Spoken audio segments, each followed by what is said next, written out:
Logan Medish is a historian with a focus on firearms history and development.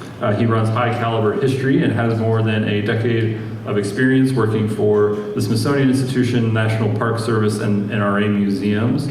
He presents history and research as a consultant, writer, museum professional, and his knowledge of historical facts and figures makes him good at Jeopardy, but very bad at geometry. So welcome, Logan.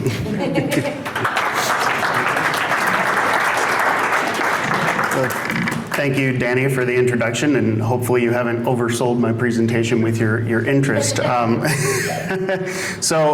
it is a very pertinent topic. Danny is right. If you go to the gun shows and the collector shows, we're seeing an aging population. But I think it's very interesting because we look around this room and there's a lot of people who are much younger than the gun show crowd in this room. And so I think it's got a lot of impact, and it's something that at this point we can no longer kick that can down the road and go, oh, well, we'll figure that out eventually. We don't have that opportunity. So this presentation might be a little, well, not might be, I know will be a little different than the ones before me today. And it's less lecture-based, and it's going to be more interactive, I hope, in certain ways, because I know with a lot of the different museums that we have here, there's different perspectives on visitation and museum staff, and we've got folks that are collectors themselves, and we're working in research fields, and so there's a lot going on. And I managed to put together some information through a survey that I did. I'll show that information in a bit, but I got more than 350 responses, so I know it's not a huge pool, but it's certainly enough to serve our purposes today. And we'll go through some of that data and evaluate it and see how it's having an impact based on the people that are sitting in this room and the collectors that we're going to be dealing with in the future and the collectors that we're dealing with now. So these are some of the main questions that I was asking in the survey, and I certainly want your input on this as we move forward and go with it. So for the museum staff that's here, what is the average visitor age and the gender breakdown that you're seeing from your visitors? I mean, you just call it out. Anybody, somebody, nobody? No one else in the museum here. Yes. Black Watch is kind of skewed because it's a regimental museum, so I would say our ages run from 16 to 65, maybe even a little older, and I break it down 60% men, 40% women. Okay. It's almost 50-50 because you have a lot of widows, you have a lot of daughters, because we were active in both world wars. Sure. And that's great. That's great to have that diversity. You don't often see that in a lot of the more specific content-based museums that we have here. The Stewart, where I used to work, is 65% women, 35% men, mostly over 50. Okay. Ashley, you were going to say something? So I'm not sure the age range visitors. I mean, we get a lot of younger visitors, but our visitation is really broad. A lot of coastal visitors, and about 50% of the Cody Firearms Museum visitation is somehow connected to guns, whether they're enthusiasts, a collector, a hunter, a target shooter. But about half of our audience is kind of a novice in the gun world. Mm-hmm. That runs kind of an age spectrum. I don't know the percentage of women to men, but it's. Before it was quite skewed. It was like 70-30. But we're about to do a summative analysis of the Cody Firearms Museum. So by December of this year, I will have the actual demographic breakdown for that. Very cool. Very cool. Yes. I was going to say ours is similar to that. I mean, we don't keep a totally accurate record of it, but anecdotally, it's probably like 50-50. We get a lot of couples. We get a lot of kids too. A lot of people that don't necessarily aren't into firearms. They're into the National Park Service. Sure. So we have people that are like, oh, I've been waiting my whole life to come here, and we have people that say, where's the stamp so I can put it in my book? Yeah. Right. And it's like that, and then it's going all the way to the meeting in the middle. From Sure. And then, the same aspect of it, I'll ask, the staff age and then the gender breakdown as well. What are you guys seeing for those that are in museums that are more of than a department of one? Because I know we've got some of that here as well. Anybody? Matthew? We got about 50-50 male, 50-50. female. Okay. And the age is, I think, average of 45, 50. 45 to 50. Okay. I promise this is all relative, and it'll all make sense with the data that's going to be coming up in here. And then again, we kind of talked about the collector groups. Just a show of hands, who here is a member of a collector group of some kind?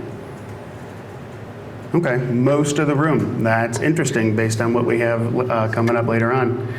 So here we're going to go across with some of the statistics that I'm going to show you here. I mentioned I got about 350 survey responses that included input from 7 different firearms-related museums, 8 different gun collector clubs, stuff from the Bureau of Labor Statistics and the American Alliance of Museums.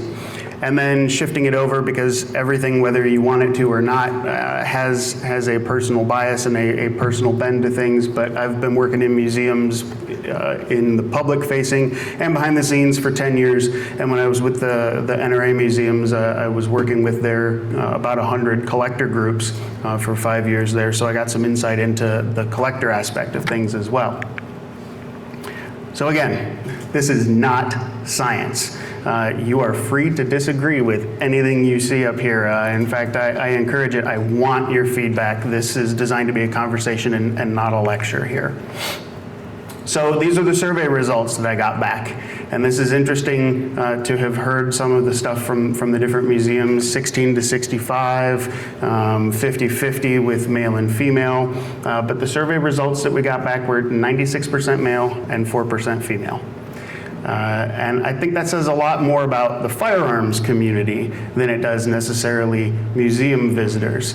Cody is attached with 4 other museums in here, so you get an interesting difference of kids and demographics. And like you said, the Park Service has different aspects of things, but museums that are more firearm or military specific, generally speaking, it tends to skew more male than female. That's just the nature of the beast that we've got.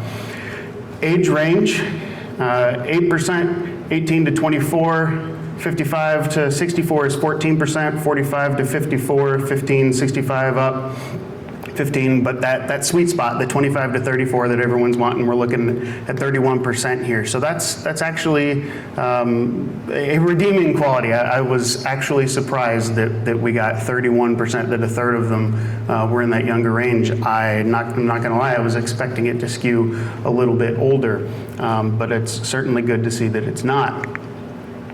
And then I asked, do you consider yourself a gun collector? And that's an interesting question, because some people say they're more of an accumulator than a collector, but or that the guns just kind of replicate by themselves in the safe. But most people, the majority of the people, were identifying as gun collectors in one way or another. I didn't ask them, I didn't say, hey, this is the definition of a gun collector. So it could be you have 2 and you think you're a collector, or you could have 200. But we've got a lot of people today that identify as gun collectors. But do you belong to a gun collector organization? 74% of them said no. I thought that was interesting that you had a majority of people saying that they were collectors. And as we all know in this room, there's a wealth of information to be had from these collector groups, but yet the vast majority of the people that said they were collectors aren't members of the groups. So I was curious as to why. So I put a free form on there, and please explain. And we got pros and cons here. So these are direct quotes. I said they help preserve history that museums may be unable to, which is very true. There's a lot of stuff in private collections that quite simply is just out of the price range of most museum budgets to be able to have. Great for the exchange of information, as we said, helpful for niche information that's otherwise unavailable. And then the one I thought was interesting, good if you've got the money. Collectors organizations, sometimes the membership isn't cheap, and if you're in multiple specific ones, it can add up. But then I thought it was interesting. Someone says, well, what do they offer that I can't get for free? Facebook groups don't cost me anything. I simply don't know of any. And they're stuck in the past, old dudes, opinionated, not welcoming. Yes? Did you get any idea of how people considered the NRA, whether the NRA was a collector association or a rights association? I did not broach that topic. Yeah, I wasn't getting into gun rights aspect of things, just specifically a collector aspect of it. Yeah, Ian? Was what was this geographically based? Was this U.S.? No, I put this out through an international audience. I had a couple collector groups that were international, and I reached out to them as well. So no, that's a good question. This is not just U.S. based. Yes, Matthew? Of course, there's a difference also from country to country, because in Holland, for example, you're not allowed to collect if you're not a member of an association. You're not Interesting. Yep. So it all comes into play here. Othias? I'll agree with all this right here. Because essentially I run a collectors group because, again, I was talking about using Discord, and the guys that come in there are younger. We've got younger millennials and what you call Zoomers that are showing up in there. And if you want to be honest, I'll use the vernacular. Who gives a shit what boomers think? Like, they're just fed up with that generation because it's weird. I don't know if anybody watched Regular Car Reviews. He did a really good breakdown of this on modernists versus postmodernists, but you're looking at this modernist and postmodernist friction between pseudo-millennials that sit in the middle, and then especially the Gen Z and what they would still call boomers. And everybody that older thinks meritocracy based. They see everything as being in a column. You spend a number of years doing something, you become an expert. Truth comes from work. The newer generation, everything has its own inherent value. If you dig deep enough on any one thing, you will find something of value. And therefore, I'm happy with my Mac raw, and I don't need Grandpa telling me this Winchester's worth $2,000 because I see 6 more Winchester 94s in the same room. Sure. And so a lot of that attitude is just they've been turned completely off by what they see as snobbery from the older generation, which is based on a respect system. Yep, thank you for that, Othias. Collector club demographics. Again, I asked the club secretaries to tell me what the makeup was, and this is kind of telling. One club says the vast majority are 55 to 85. One says most are 65 to 70. The majority are over 50. We lose 5% a year to death. Most women we see are the wives of members, and we desperately need younger members, and we're on Facebook. And it was interesting, I was having a conversation with someone earlier, I won't name what club that was, but I was like, oh, okay, well, they're on Facebook. So I went and looked at their page. They haven't touched it since 2016. Well, you're not helping yourself there. You're on Facebook. Okay, cool. What are you doing with it? Nothing. Well, then you don't get to complain that you're not growing things if you're not actively working to grow things. So time indeed marches on. Now, this is what I thought was interesting, particularly for a museum exhibit aspect of things. I asked people, what type of firearms, what era of firearms are you most interested in? And so I used what I thought was the easiest breakdown. Obviously, antique is 1898 and before. Vintage, we went 1899 to 1949, and modern is 50 to present. And the vast majority of people, 2/3 of them, said they're interested in modern firearms. And that may well be because of the age group of people that we were having in here. You know, the majority are 25 to 34, and then we've got slightly older than that. They're interested in the stuff that they know about and that was popular when they were growing up, or what we knew. You know, there's a reason that the Winchester collectors, let's say, that lever action guns are so popular with a certain age of individual, because Westerns were big when they were coming up. Just like a lot of folks now, they're interested in, the guns they see in video games or in Call of Duty or Battlefield and so forth. But you don't often see a lot of firearms in museum collections, at least on display. And I think a lot of that comes from the fact that people think museum and they think old. And it doesn't have to be like that. The new revamp here at Cody is a perfect example that museums don't mean old. And I think it was Nick mentioned earlier, that the little 3D printed Liberator pistol is at some point going to become a museum object in its own right. And people often are not able to see that. But I think it's important that we realize that the stuff that we take for granted today are tomorrow's museum objects. I know there was some kerfuffle here at Cody when you guys did the Glock exhibit. People wondering why are Glocks in a museum? Why is this Tupperware plastic fantastic in a museum? There's a reason. There's a lot of history to those firearms. Ashley, did you want to say something to that? That was way more colorful than what they said. To be fair, they're just mad that they have to remember the 80s were actually a long time ago. That's the real reason. There you go. So that's something to look into for museums. Now, obviously, you know, individuals like at the Met, you're certainly not going to have Glocks or anything newer there because it doesn't fit with your mission statement. You know, if you're, we had a gentleman here last year, the facility he worked with was primarily focused on Vietnam era stuff, so it wouldn't make sense for him to have Winchester lever guns, you know, so it really all depends. But if you're a broader scope of things, like with the Smithsonian or some of the other institutions, you want to be able to cater to all audiences, and so I think it's important to remember that the modern stuff should not be ignored. Have you been to any firearms-specific museums? 63% of them said no. So that means they've not come to Cody, or they've not come to either of the great NRA museums, even though the National Sporting Arms Museum in particular has tremendous attendance. Jim, what are the numbers there at Sporting Arms? High was 300,000, lows 200,000. So 200,000 to 300,000 a year. I mean, that's a lot of people coming through, and yet we still see a lot of people haven't been to these firearm-specific museums, and they're all throughout the country. I saw her hand first. Erik, I'll get you.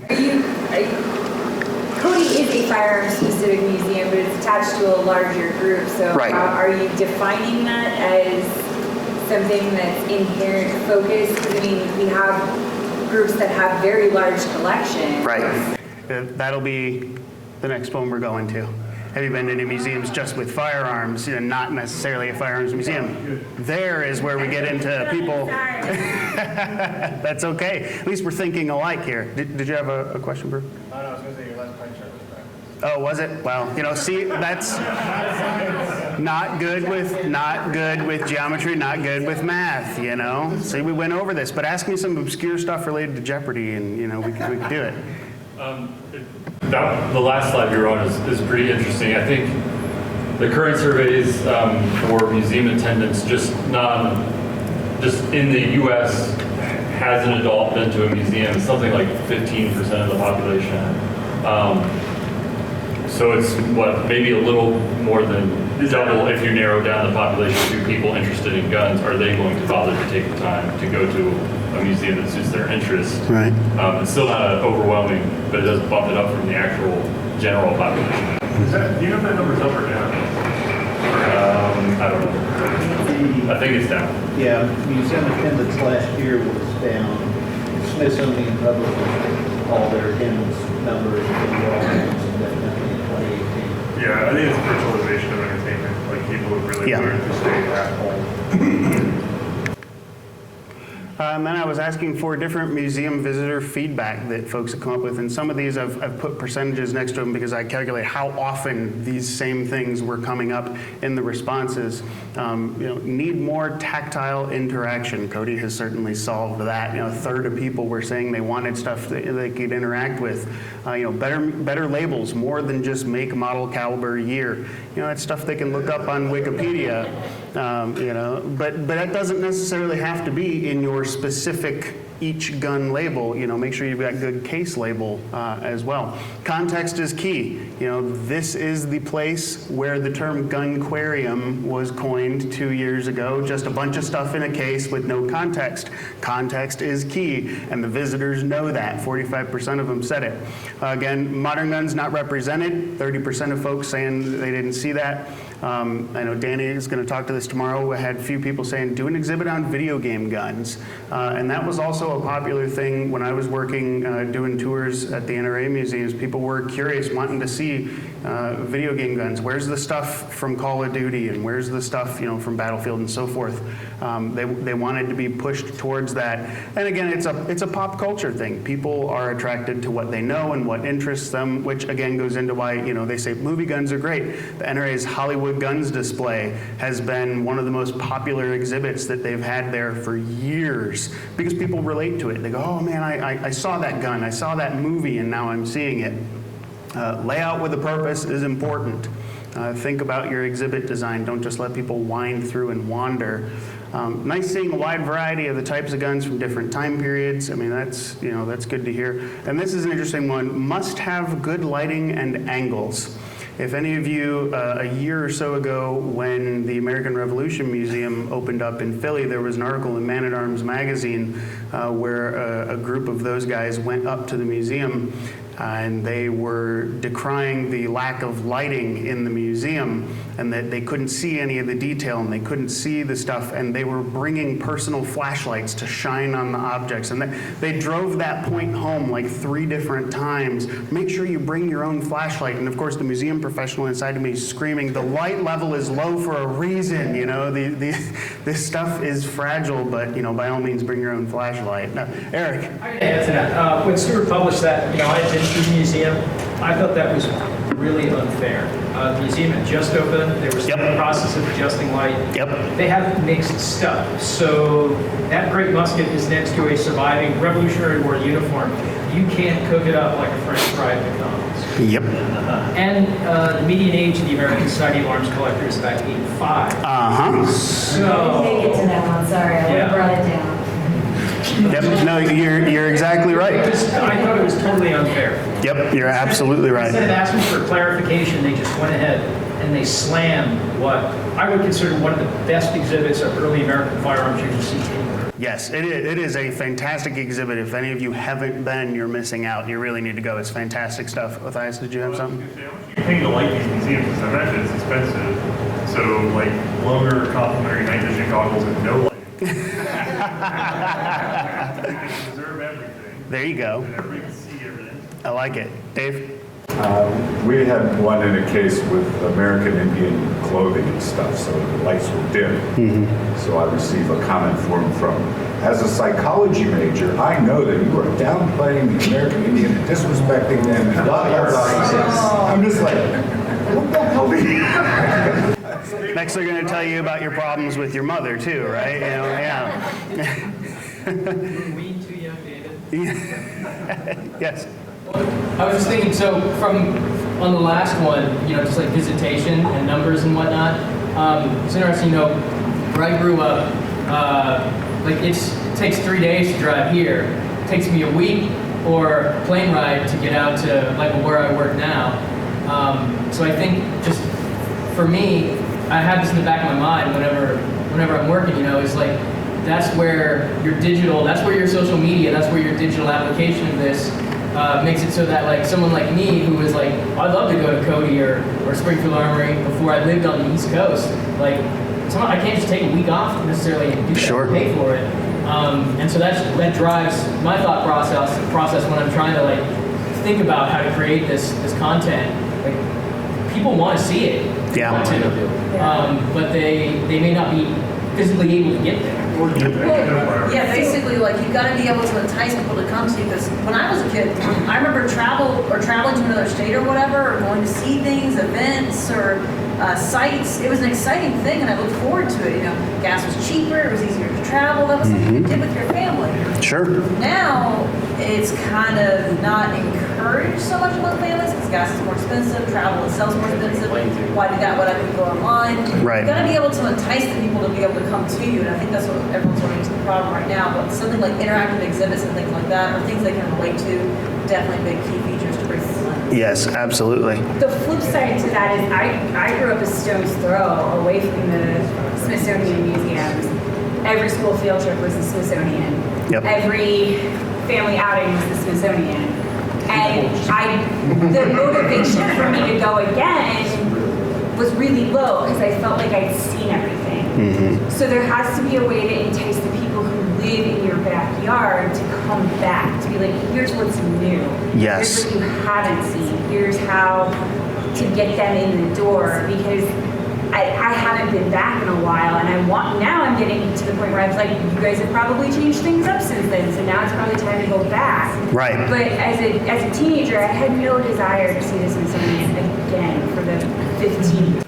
Sure, and that's a great point. You know, the stuff that's in your backyard that you see over and over, you don't want to go back. And I think it's important to remember, you know, museum displays are static, but don't let them become static. You have to keep refreshing things. Otherwise, if your visitation is down, well, there's no wonder why your visitation is down if it's the same stuff. You will have a core group of individuals who want to keep coming back because they're using it for a research aspect, and that's fine. But if it's just I went there 20 years ago, I saw that, I'm good. That's a problem, and that needs to be addressed. But then we also had people over here saying, I just have no interest in the content, and that's why I've never been. And that's fine. And sometimes people get drugged to museums, Dad wants to see this or whatever, To be fair, that could overlap with the other ones, though, because they could say I have no interest in the content because I would rather see these other things. But that's true. The last integration with social media, just to say what I had before, the lighting is probably coming back because of that, because the way people perceive vacations now in a lot of ways, the younger groups, is you used to go to collect experiences for yourself and maybe have a photo. Now you go to be seen having done those things. So everybody's like Instagramming themselves as much as you guys are broadcasting it. So everyone wants to be taken with a picture with the thing. If the thing's not lit enough that you can get a picture of it, or if you get the wrong glare, it's silly, but that's where all the frustration comes from because they're trying to integrate the experience into their identity. Sure. And then the other thing on the video games and guns, I don't know if you're going deeper into this. I hadn't planned to. Yeah, Danny's going to do that tomorrow, so we won't steal his thunder. I have a quote we will love. Okay. And then museum staff feedback. I was asking, what is the makeup of your museum staff? One said 43, that should say 43. Sorry, I'm getting ahead of myself. This is museum staff feedback on visitors, not on the staff breakup. That's coming next. 43% of our visitors are 55 and up. Most of our visitors are like our staff, old white guys who like shooting and collecting. Most of our visitors are 35 and up. And then we get all ages and families, but we also have a lot of outdoor attractions that are family friendly. So I think that goes into, like with Cody being attached to other museums, you get a broader base depending on the content that you've got there. This is where I was getting ahead of myself. So I thought this was interesting. The staff in museums is from the American Alliance Museums in 2017, 74% of the staff are 45 years old or older and mostly white. And then the Bureau of Labor Statistics, this I found was interesting. This is in general overall of the workforce that we're looking at here, 50.1% female. And then it goes down a hair, just a hair, to 49.5. But by 2028, we're looking at 70%. And I think that's an interesting thing, especially when we're dealing with a lot of the museum visitors and the staff, in some cases, are of a totally different demographic and gender makeup. And we have to be able to account for that for our visitation. Yes? One of the things they hammered home when I did my master's in museology, so that means it's the European Franco, not leftist, but kind of liberal slant of museum studies. But one of the things they hammered home constantly was the demographic of your visitors will always reflect the demographic of your direction. So if your museum is led by 60-year-old men, most of your visitors will be 60-year-old men, unless your directors are able to see beyond their own neighbor. Which is pretty rare, apparently. Now this is where it gets interesting, and this is where it ties in to what we're doing here. I asked, who's the biggest authority on guns? Museum curators, firearms-specific authors, or YouTube channels? 84% of them said YouTube channels. I was curious as to why this comes out like that. And it's interesting because in the 5 years I spent working at the NRA museums, I fielded a lot of phone calls from individuals looking for information on their guns. So we had a lot of people calling the museum, all old white men. And yeah, you can tell a white guy on the phone. I mean, especially an old white guy on the phone. So it's interesting that this comes out, that the authority on firearms is shifting away from the museums, and some of that could certainly be an access issue. It's a lot easier to Google something and pull it up on YouTube and find out the information that you're looking for, as opposed to having to figure out, well, who is the curator at that museum? What's the phone number I got to call? What's the, it's easier just to go into YouTube. And then I asked why. And this was interesting. So I've met plenty of curators that know very little about some of the firearms they have on display. It really comes down to the museum itself. Again, this one, no one is ever going to reach out to a curator for info unless it's something obscure. It takes too long, and it's much faster to go on Google or YouTube and start digging. Gun books are expensive. That's very true. The firearms books generally are expensive, but you get what you pay for the most time being. And this one came up so many times in the answers, I had to put it on here. People just said, well, I said, why do you go to the YouTube channels? And they said, well, Gun Jesus, enough said. For those of you, is there anyone in here who doesn't know who Gun Jesus is? Erik, do you seriously not know who Gun Jesus is? Gun Jesus, will you please stand up? It's Ian McCollum. He is colloquially referred to as Gun Jesus. And I thought that was kind of interesting. So, number 3, gun books are expensive. It probably explains the previous slide too, because what's happening is people like to believe the story that they first integrate. Like, they don't like going down to a second or third source. And so once the books present a purchase barrier, they stop and they just go for whatever side. You get a lot of, like, it's weird. I don't think Ian or I or anybody else have affected the highest end of people who actually did their research. They're still buying books, reading them critically, and deciding for themselves whether they believe it or not. I don't think Ian and I have affected that percentage of people. But we might have added more people in tier, but we're not affecting them at all. What we've affected is this base layer that used to just rely on what I call flood lore over at the gun shop, and then also like whatever they call a mail call and street mail.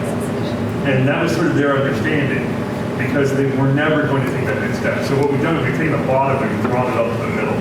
And we're trying right now, we've actually been discussing today, how do we roll them into the next stage, which is understanding that actual researchers, actual authorities, when you take 3 years to work on one set of guns, that's better information than some guy that yaks every week. And that's our challenge, just if anybody's curious. Well, and back with when we did Discovery Channel, I was actually surprised. It goes in line with that when they were announcing me as an authority on firearms, and I know that on TV World, girl is not helpful.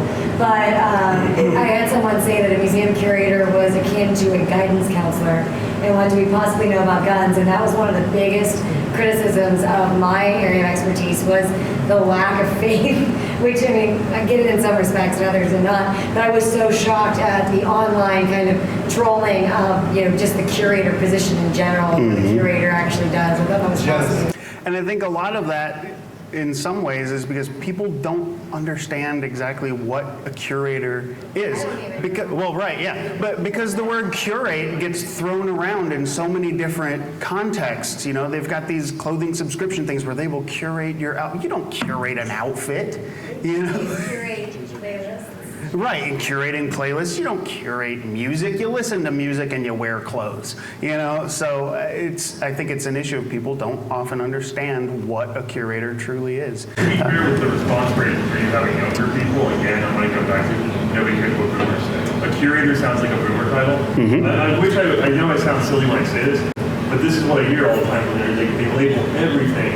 It's like we have this weird generational thing where the old man meme kind of died back a little bit. People weren't that mean about it. It's come back hard. People really don't want to hear what anyone over the age of like 45 wants to say. And if you're in the 40s, you kind of say it, but not really. Like there really is this perception that previous generation has nothing of any value for us, and they don't know how to pay attention. They're just going to repeat something that they heard because they have much more faith in this digital review process that they're familiar with, and they've been oversold. They're constantly lied to for marketing and other things, so they're basically cynics through. And so when they find someone like Ian, or they get into a show like ours, and they get 3 episodes in, and they're like, I haven't yet to find something wrong, and I'm not being sold a bill of goods, they latch on, and that's why you see that big appreciation for what, objectively, honestly, everybody should have said the most reliable is the authors. That should, Ian and I both know that. We're looking at it, we're going authors all day. These guys are the part of the backbone of everything that's happening. But from the public perception, I don't know those guys, I don't trust them. Right. I wonder how much overlap there is in people's view here of curators and docents. Because if you go into a museum, with the exception of Cody here, you never see the curator. You see the docents, who are generally completely devoid of information. Or at least they are if you want more than, in my experience, at least if you want detailed information on the exhibit, you're not going to get it from the docents. And that's if the museum has a docent at all. There's a lot of museums that you're kind of on your own too. I've had museums where I go in and I want to make some connection in this museum. Like, do they have a reference collection? Can I work with them? Here's this specific thing I'm trying to find. Maybe this museum has it. And I have almost universally been unable to accomplish any of that by talking to the staff present at the museum. And they don't know, they're there to take admission and make sure you don't spill hamburger on the floor. Say what mentioned. Yeah. The other thing is, We call them educators. you're fairly recognizable, but you always look at the same thing. I'll go into collections, I'll go into museums, none that are here. And I'll start looking at something, and somebody will wander over from staff and just start lecturing. And I usually know what's wrong. But they just start going, and I'm like, oh, you read a book from 1960. Like, I just know, it's just drastically out. And a lot of people experience this. They experience there's also that push sharing where they come in and just like they start lecturing you about it instead of just letting you ask or discover. And so, and by the way, if you ever push back on those guys, God help them. Because it's the same thing, and it's a lot of the collectors that done the same thing too. And you just go, I don't think that's true because I mean they have gotten. Well, how should museums explain what's being displayed? Well, they should be able to approach people, but you got to have your facts solid. What happens is you get a lot of guys in there that will show up that are under research on it, they haven't read anything contemporary on it, and so they start repeating just. It's memetics, really. It is a meme, but it's a much older version of that. I call it fun war as a joke, but it's this spoken history that's been passed down because that's how for a long time the firearms community did what it did because archives were paper and they were walking away. And now you have this digital revolution where a lot of the kids are checking in on this guy over here, or they're checking in with me, and we have rapid access. I have dozens of guys in my Discord who I've just shown, oh yeah, these French archives are up, you can dig them anytime. And they'll just pull stuff out of there that breaks everything you know in a week. And they're so used to the freshest information being the best. And so when they see Curational, they think that you guys are still flipping old. But isn't that a specialized audience rather than a general audience? It is, but it starts to reflect wider because what's happening is everybody that has an interest in something can get in almost within a week, they can get clued up into it like a college course. If you get mildly curious about firearms, back in the day, you have to spend several $100s in books or whatever, or you can sit on your couch eating donuts and watch that man and me for 7 hours for 5 days, and you actually come away with a lot of data, like a lot. And so enough that you can wander in and look at a particular gun and hear when someone tells you what they're doing. And it's still out there. I don't know how much out here, but down in the South with the old white men, they will lecture the crap out of, like, especially these two, anytime. Well, and I think a lot of that you have to take into consideration what you put into your docents anyway, and what kind of oversight you have on your volunteers and your docents in the facilities. If you're not giving them any guidance on what they should be saying or not saying, well, then that's not the docent's fault. That comes to the museum staff, right? Yeah. Matt? Feeding into what Othias said, one thing I think is very important that people in general don't understand. I come from an academic background, so I do YouTube stuff and I write articles, but I have a master's degree in history, so I'm from academia and I understand the concept of historical discourse, which I'm sure most of you in this room do also. So the layman, the general person, doesn't understand that interpretation of history and new information can massively affect what is on show on the content that we create and the content that museums put out. If we aren't keeping up to date and telling our audience that things can change, we can change the air service videos with you guys. That was a perfect example of historical discourse. Ian had one set of information which was slightly outdated because Othias had some just brought out primary information. So you had something new. That's discourse moving forward. There's nothing wrong with Ian's video. Right. There's nothing wrong with your video. There's nothing wrong with what's on display. It's just that more information can come to light or an interpretation of that information will change. So if you have a docent that's telling you a story 10 telling you the received known facts as they have them, that's fine, that's their understanding. But museum staff should also be appreciative that things can move forward, and if we're learning more, they should be able to sharing this new information as well, which is difficult for a museum, I understand, because if these people are volunteers or they are in every day of the week, right? You're not going to have time to share this. Sure. If they're not doing the reading themselves, then And this also has an impact in the collector world too, and we talked about this over lunch, and you get individuals that, purchased a gun 30 years ago based on the knowledge that they had, that gun's worth, let's just say 10 grand, Well, new information has come out, and, maybe that gun is not exactly what it was thought to have been, and so now your $10,000 gun's worth $2,500. Well, they don't want to hear that, because they bought that as an investment of some sort, and now their investment isn't worth what they thought it was, and that creates a problem. So sometimes it's hard breaking that new information in there and getting people to accept it. That can definitely be a problem. Alex? Yeah, just from a curator perspective, I think my approach has been, my number one job is preservation of the collection. And the nature of the collection in Springfield, my knowledge by necessity has to be very wide and very shallow. And so in order to at least provide the appropriate attention to the breadth of the collection. And so and I rely on all sorts of people to provide that depth of knowledge, because I just don't have it. And I feel like sometimes that comes across with, one thing I thought of was, I'll get called down, hey, can you speak to the curator? Yeah, I'll come down. And the guy asked me, hey, what's the thread pitch on an 1873, cleaning rod? It's like, I don't know, but they expect an answer almost immediately. But and that's an extreme example, but talking about, I find a lot of the collectors or folks tend to really, you kind of need those blinders on to really focus on something and get deep. And that's one of the reasons why I'm more than happy to bend over backwards to provide access to the collection, because to me that's the other part. Preservation is number one and access is number two, because by providing access to allow others into the collection to study, to talk about, to make shows or write the books or do whatever, they're providing me with more information about the stuff I have that I just don't have the time to research and really can't delve down into. And over years of managing it like that, the depth has kind of increased a little bit in my brain, but really it's the nature of taking care of the collection as a whole, and really can't afford the time to be a total expert on one given track like a lot of people are. Sure. Alex is on the solution to this whole thing, which is that if you want to give any instructions to your docents, curators, whatever, the thing you need to do is tell them to be receptive.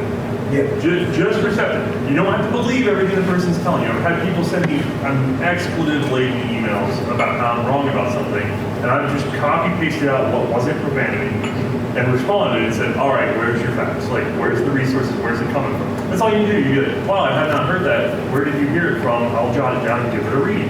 And if you say that to someone who's disagreeing with you, whether they're right or wrong, you've heard them, and they're trusting you because you're willing to hear new information, goes much higher. So if you want to solve that little sliver, be willing to say, let me look into that. What was your source?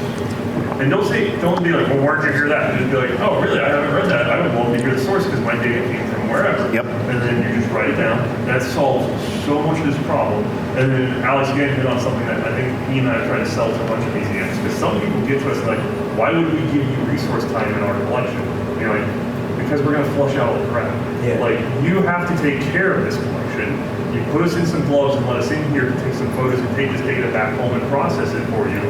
We regurgitate the information right back to you for another century. You have a more correct life. Right. I know it doesn't sound great, but it does help in the long run, because this is the metric that they don't judge when they say, why would I let you in here? They're losing peer review, which means they're losing credibility. it comes down to a rising tide raises all ships, and if someone is able to delve into the archives and find out new information that is going to better interpret the collection, why would you turn that down, right? The big excuse I found is a covetousness. Like, we want to cover this. We want to be the ones that talk about this or at the center of this knowledge. And the answer to that is people love hearing the same story twice. The entire Disney company is just remakes now, and they're doing fine. Like, just don't be afraid to repeat. You and I overlap all the time. It's never caused us any disruption. If anything, it causes a fight and we get more hits. Like, just go for it. Cover the same tracks over and over again. Build on them, share them. It's fine. Sorry. No, you're fine. I think you can keep that. We're good to yell. I think you asked a question about how do we instruct our docents to interact, to give them the opportunity to interact with the public. And I think one of the key things we're missing too is how to determine if somebody even wants to be interacted with. There's nothing I hate more than walking into a store, trying on a top, and feeling like I'm being sold something. I want to pick out what I want, I want to try it on, I want to make my own decision, and then I want to leave. And I feel the same way about museums a lot of the times. I want to come in and spend my time reading the plaques and looking at the piece and really getting up close and personal. And for me personally, having a stranger approach me to tell me something about the piece may not be particularly welcome in that instance. So teaching your docents how to gracefully sort of disengage would be really key too, because then if you've got those heavy researchers who don't want to talk to the novice or talk to somebody who's just a volunteer, they don't have to, but then you have the people who do want that and who love having those conversations with your docents. So it's not about telling the docents don't approach people, it's about teaching them how to disengage when somebody is sending a clear signal of please leave me alone.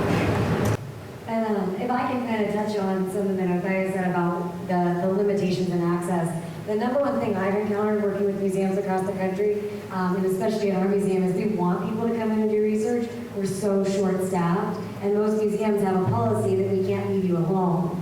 And so now we have to dedicate a staff member. Ian knows, he just sat in my office for days, and I just turned my back and typed. But we built the Firearms Research Room, which is a badge access space, and that's one thing that museums just kind of have to deal with is do we loosen control and being present for this, and if we do that, what are the kind of standards that we have to set? Because I know that we want that. It's just in our old museum, it was 3 people to open a case, and it took how many days to pull that thing, and then we had to sit with you the whole time, and we also had to kind of keep the day-to-day up, and that's what I've seen in museums, both ours and across the country, is just the limit in our own staff to make sure to provide you guys with the space and the requirements that you need. And so that's something that I've always encountered, and we're trying to get better at it, but it's still a long way to go before we can really, really open the doors.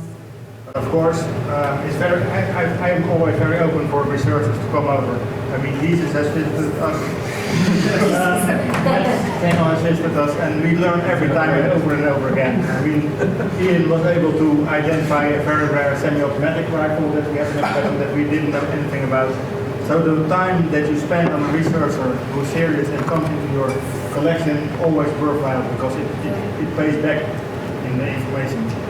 And I would say also, I've learned about so many organizations and watching videos where I'm like, I want to go there now because they have this cool thing that I knew nothing about. And now I'm interested. So, that when you do show up by coincidence, you're like, that's the thing from the thing. And that goes back to that connection people have with like movie guns. Are like, I've heard about this thing. I can see it in person. Exactly. And I think that kind of ties us all in here with our review and our moving forward. So where are we at? We're at visitation that's mostly male, 45 and up.